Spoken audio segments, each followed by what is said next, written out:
La guerre et le conflit ne gangrènent pas notre commune. Cependant, ce qui touche à la paix et à la quiétude de la population de notre commune est la présence des Koulouna, des policiers mal intentionnés ou ceux qui n'arrivent pas à bien accomplir leur mission, des criminels, des voyous, des poubelles, l'absence de l'éclairage public. La paix, selon moi, c'est quoi la paix? Je voulais vous rappeler que d'abord je suis ingénieur physicien de formation. Tout ce que nous faisons, notre passé est très important. Notre passé, c'est-à-dire la formation, les vécus, c'est très important. Dans la situation où nous allons nous trouver, nous ne nous dirons pas développer parce que nous vivons en paix. Et mettez-vous en tête que la sécurité zéro n'existe nulle part au monde. Même si aujourd'hui on veut revenir dans notre commune de Bumbu, on veut parler de la paix, on doit se dire que nous devons d'abord connaître les normes par lesquelles notre commune fonctionne. SWTV, Tombola Bilenge ya Congo. SWTV, ya Bilenge, Pona Bilenge ya Congo. SWTV, Kondola Boyebi ya Bilenge ya Congo. Espace 100% débat de jeu. SWTV, le rendez-vous de toute la jeunesse.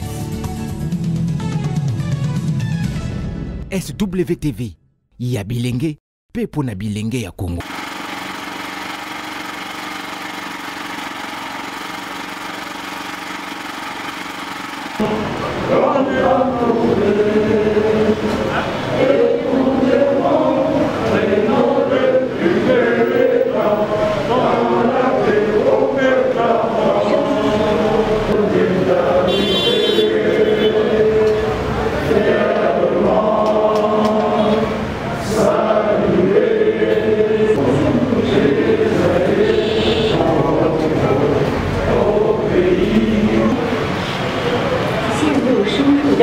À vos titres et qualités respectifs. Donc il fait l'intervention. Et ensuite, il y aura le mot d'encouragement des honorables et on va essayer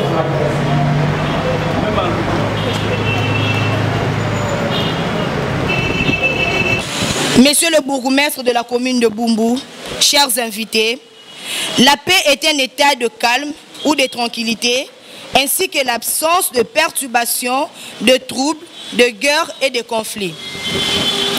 La paix correspond à un idéal social et politique, car tout pays au monde a besoin de la paix pour se développer.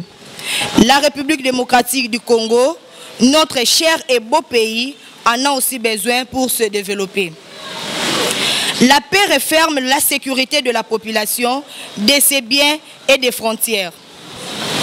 Notre pays, la République démocratique du Congo, traverse depuis les années 1990 jusqu'à nos jours une longue période d'insécurité de la population, de ses biens et frontières, caractérisée par des guerres ethniques, des rébellions, des massacres, des tueries de la population par les ennemis qui sont soit à la quête de nos ressources naturelles, soit l'affaiblissement et déstabilisation de nos institutions politico-administratives.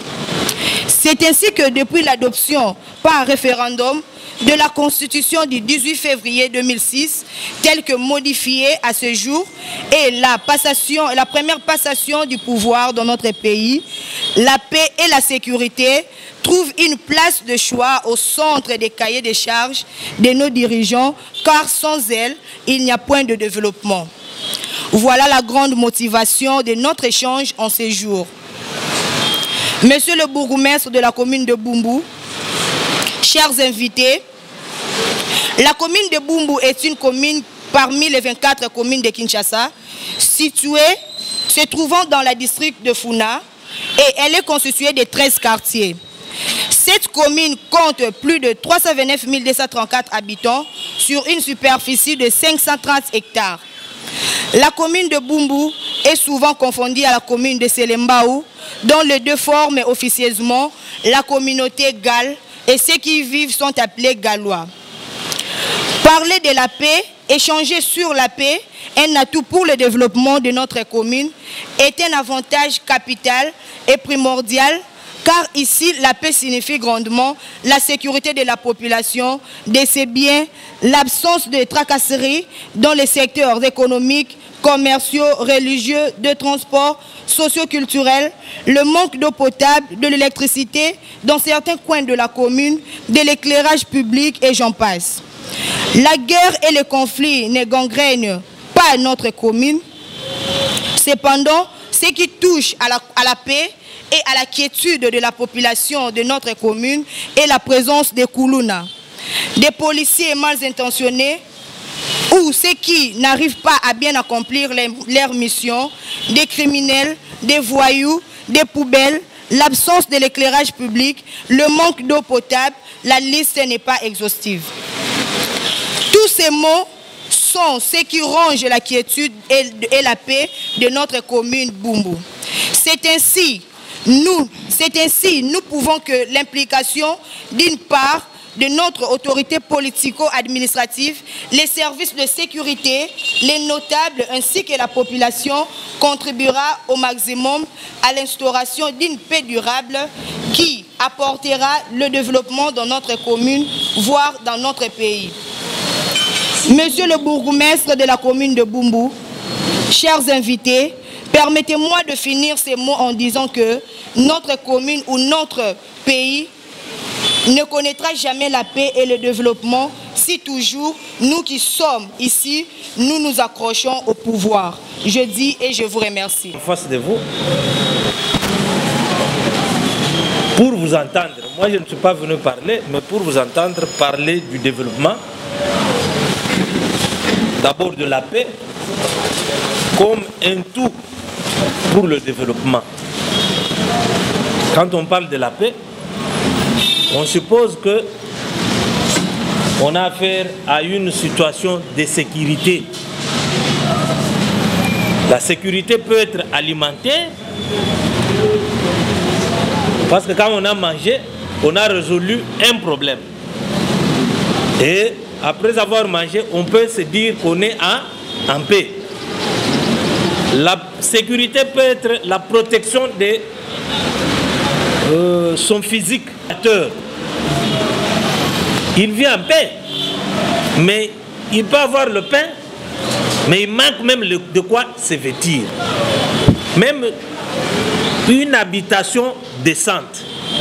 Mais quand vous allez à l'est, plus précisément à Goma, c'est la capitale c'est la ville la plus propre aujourd'hui de la province de la République démocratique du Congo.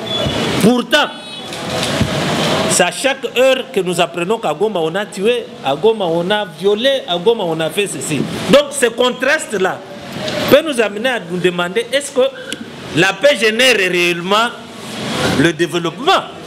C'est une question qu'il faut se poser.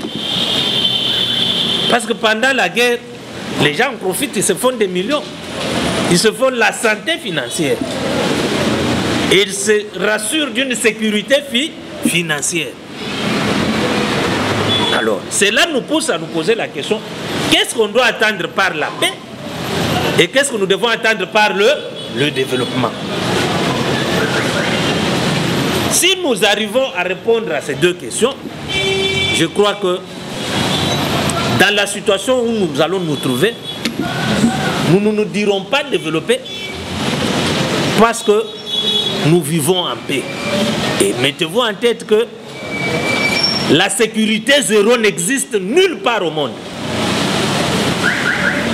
Pourtant, dans notre vécu quotidien, nous disons qu'il y a des pays développés, des pays en voie de développement et des pays sous-développés.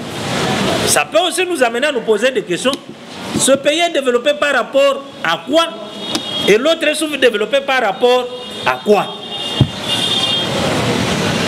Je vous renvoie à un livre d'un Béninois, Albert Thévodire. C'est un scientifique et politicien béninois qui est déjà mort. Cet homme-là a publié un ouvrage intitulé « La pauvreté, richesse des peuples ». Ça voudrait tout simplement dire que Lorsqu'on sait accepter ces conditions de vie, lorsqu'on sait se soumettre à ces conditions-là et faire un effort pour les adapter à votre modèle de société, vous avez atteint ce qu'on peut appeler des développements. Parce qu'aujourd'hui, les pays qui prétendent être développés présentent assez de faiblesses sur d'autres aspects. L'aide apparente, il ne s'agit pas d'un vrai développement, parce que les présenteurs de l'insécurité ne pourront pas permettre à tout le monde de vivre décemment. Parce que dans mon entendement, le développement n'implique pas l'industrialisation excessive, mais implique une vie de paix et une vie de sang. Cela étant, parce que nous sommes venus vous écouter, j'ai introduit mon propos par vous amener à bien percer le concept de développement, à bien saisir le concept de la paix, pour voir comment les deux peuvent cohabiter, en vue d'amener à ce que nous ayons comme leitmotiv en tant que jeune de Kourou, en tant que jeune de Kinshasa, en tant que jeune de la République démocratique du Congo, de Bisso, la Bisso, Togo, Missa. Ceci voudrait, pour terminer, autrement dit, que chacun, à la suite de cet atelier, ne se pose plus la question, qu'est-ce que le bourgmestre fait pour nous? Qu'est-ce que l'honorable que nous avons voté fait pour nous à l'Assemblée? Mais qu'est-ce que je fais pour que ma commune soit développée? Qu'est-ce que je fais pour que ma commune soit en paix? Qu'est-ce que je fais pour que la voix que nous avons donnée à l'honorable député soit bien portée et puisse nous ramener ce dont on a besoin pour l'épanouissement de chacun d'entre nous. Compris? C'est alors seulement que nous aurons atteint Bisso na Bisso, Togo Missa, lorsque nous aurons, ou lorsque Togo Missa, ne Bisso na Bisso nyonso atteindre ce qu'on appelle le développement de manière inclusive. J'ai dit et je vous remercie. Nous disons que nous devons lire dans la Bible, disant que Dieu a créé les cosmos. Le cosmos, ça veut dire le monde physique et le monde spirituel. À l'image du cosmos, Dieu a créé l'homme. L'homme est un être cosmique qui est composé du corps qui le lie au monde physique, composé également de l'esprit qui le connecte au monde spirituel. Ainsi, l'homme se trouve aussi dans ce mouvement cosmique, respectant aussi les lois du cosmos. Donc l'homme n'est pas seulement physique, il a aussi il n'est pas seulement corps physique, à côté de cela, il a l'esprit. Mais le corps physique a des désirs physiques, des désirs de manger, des désirs de dormir, et les désirs de faire des relations sexuelles. Ce sont des désirs qui sont normaux pour l'homme. Mais l'homme, pour faire cela, doit tenir compte d'autres aspects, c'est-à-dire l'aspect spirituel de l'homme qui le connecte aux lois du cosmos spirituel. Alors comment est-ce que l'on peut reconnaître que telle personne vit la paix? Comment est-ce que ton petit courrier va que tel citoyen a vivre la paix? Ensuite, nous aurons à parler pourquoi qu'est-ce que la paix dont on parle, la paix dont on désire, la paix que l'on veut, que l'on souhaite à chaque instant, cela est toujours difficile à obtenir. Et qu'est-ce qui nous empêche réellement de l'obtenir? C'est ce que nous aurons à débattre comme deuxième point. Et troisième point, nous aurons juste à brosser une situation générale par rapport à la paix. Si on voit le cas de notre nation, prenons le cas de notre nation, certaines situations qui nous bloquent ou carrément qui montrent à suffisance que nous n'avons pas encore cette paix que nous désirons. Et en dernier lieu, nous aurons à montrer comment est-ce que la paix dont on parle ici peut engendrer un développement. Le bourgmestre venait de le dire que le concept paix n'est pas forcément le même parcours. Et aussi le concept développement n'est pas forcément le même parcours. Mais lesquels devrons-nous avoir pour que nous puissions évoluer dans cela. Alors, essayez un peu de trouver une définition pratique concernant la paix. Vous verrez qu'il y a plusieurs cultures dans le monde. Il y a plusieurs, s'il faudrait les dire, concepts dans le monde qui définissent la paix. Quand vous allez dans un monde de religieux, le Kepa Bakou, Bassam et ainsi de suite, ils vous diront que pour moi la paix, particulièrement pour les chrétiens, c'est être en communion avec Jésus-Christ. Vous partez dans un pays islamiste ou dans une communauté islamiste, ils ne vous diront pas que la paix c'est sa relation avec Jésus-Christ. Ils vous dira autre chose. Vous êtes dans un pays quelconque et pour eux ils vous diront que non, pour nous la paix c'est défini comme suit et pour nous ce n'est pas comme cela. Donc il y a plusieurs concepts de la paix que nous pouvons retrouver dans le monde. Il y a la paix concernant le politique, ils ont eu tendance à définir la paix, parler de la cessation de la guerre, ainsi de suite, absence de guerre, tranquillité dans les territoires, et ainsi de suite. Et les religieux aussi, ils ont leur façon de définir la paix. Mais maintenant la vraie question de savoir, des fois entre ces deux définitions, on peut avoir des contradictions ou carrément on peut avoir des difficultés. Quelle est la définition que nous devons suivre? Vous direz par exemple à un chrétien que problème. Le problème c'est que lui vous dit que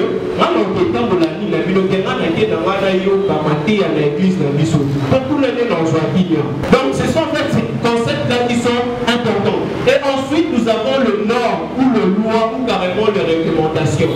Quand vous voulez parler de la paix, comme je l'ai dit, quand ça va en fonction des concepts, ça veut dire que c'est en fonction de ce que les personnes se sont inculquées comme normes, comme valeurs.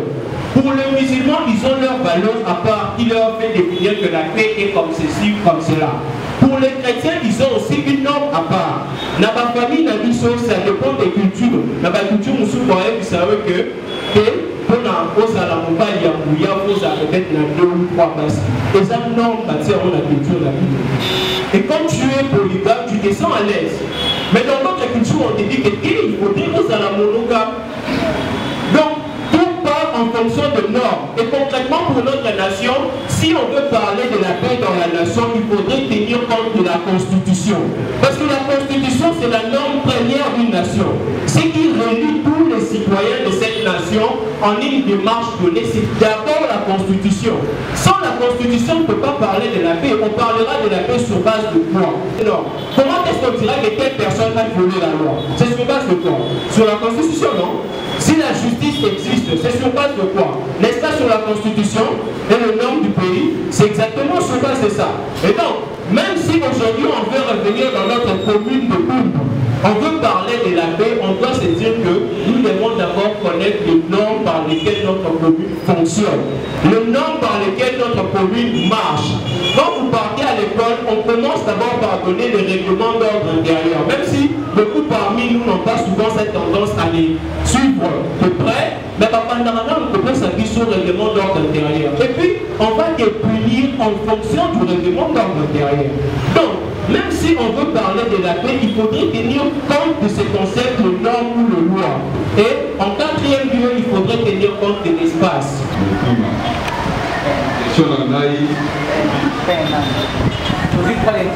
Voilà. Donc, question maintenant, c'est par rapport, il y a tel ou tel qui s'est développé, en ligne, tous à la paix pratique par rapport à ma commune. Quand là, vous avez le contexte uni. Il y a une réponse d'abord pour la progresser dans la question. Vous avez le contexte parce que vous expliquez des choses, dans l'intervention, surtout au milieu des choses, dans la communication, ainsi de suite. Maintenant, par rapport à Bateau. Je savais qu'à un certain moment, ça va chauffer les esprits. Pourquoi? Parce que les sujets est totalement social. Mais ses réponses sont politiques. Les sujets sont sociaux, mais les réponses sont politiques. Pourquoi? C'est un peu ça.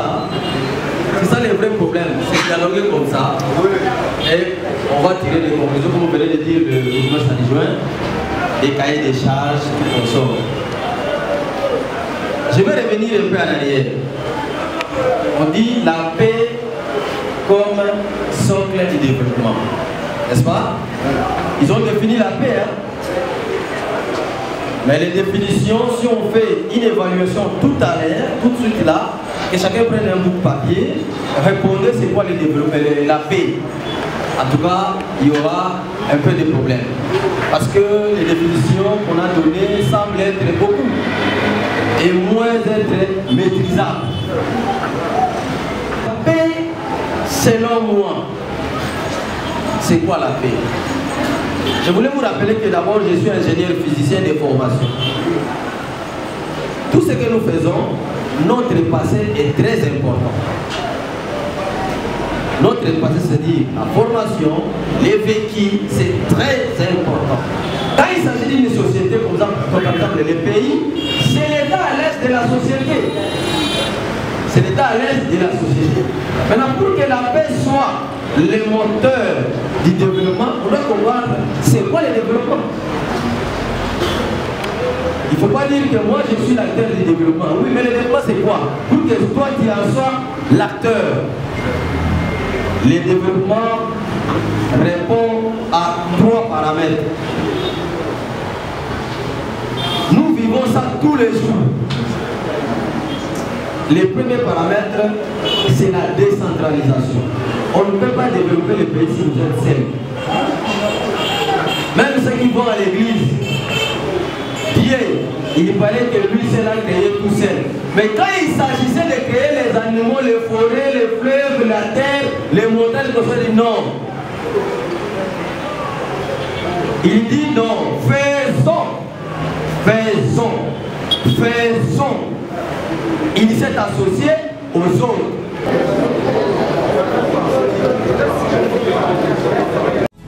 SWTV, Tombola Bilenge ya Congo. SWTV, ya Bilenge, Pona Bilenge ya Congo. SWTV, Kundola Boyebi ya Bilenge ya Congo. Espace 100% débat de jeunes. SWTV, le rendez-vous de toute la jeunesse. SWTV, ya Bilenge, Pe Pona Bilenge ya Congo.